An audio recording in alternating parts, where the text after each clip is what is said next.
এটি কোনো 5 স্টার কিংবা সরকার প্রদানের বাথরুম নয়, এটি একটি দেশের সরকারি হাসপাতালের বাথরুম।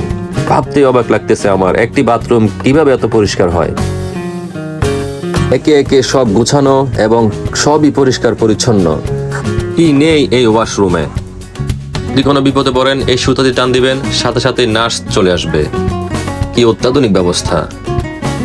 আসসালামু আলাইকুম বন্ধুরা, চলে আসছি ফিনল্যান্ডের একটি সরকারি হাসপাতালের ওয়াশরুমের ভিডিও নিয়ে।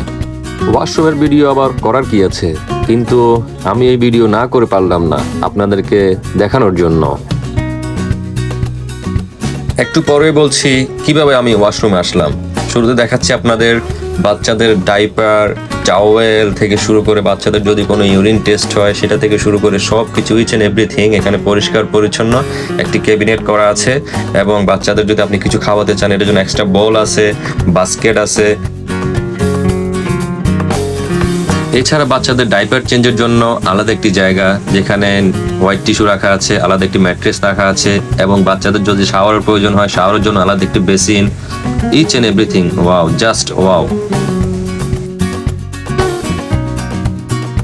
এরপর দেখাবো বাচ্চাদের মায়েদের জন্য বা বাবাদের জন্য আলাদা একটি কমোড, বাচ্চাদের জন্য আলাদা একটি পটি। এবং এছাড়া আপনি যদি ওয়াশরুমে কোনো বিপদে পড়েন, যদি কোনো সমস্যায় পড়েন, আপনি এই যে একটা লাল সুতা আছে এটি টান দিবেন, টান দেওয়ার সাথে সাথে হাসপাতাল কর্তৃপক্ষ আপনার ওয়াশরুমে চলে আসবে। আপনার যদি কোনো বড় বাচ্চা থাকে তার জন্য আলাদা পটিও আছে, ছোট বাচ্চার জন্য আলাদা বেসিন, পটি অসাধারণ।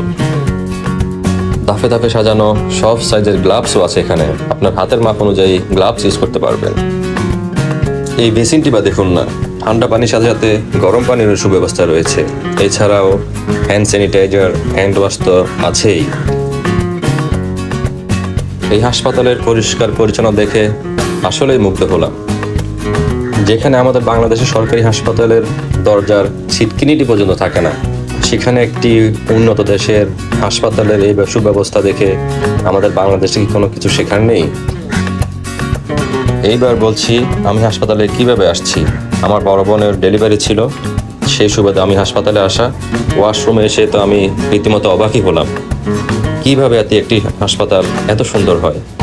সেই জন্যই তো ফিনল্যান্ড বিশ্বের সুখী দেশ হিসেবে 1 নম্বর অবস্থান করছে।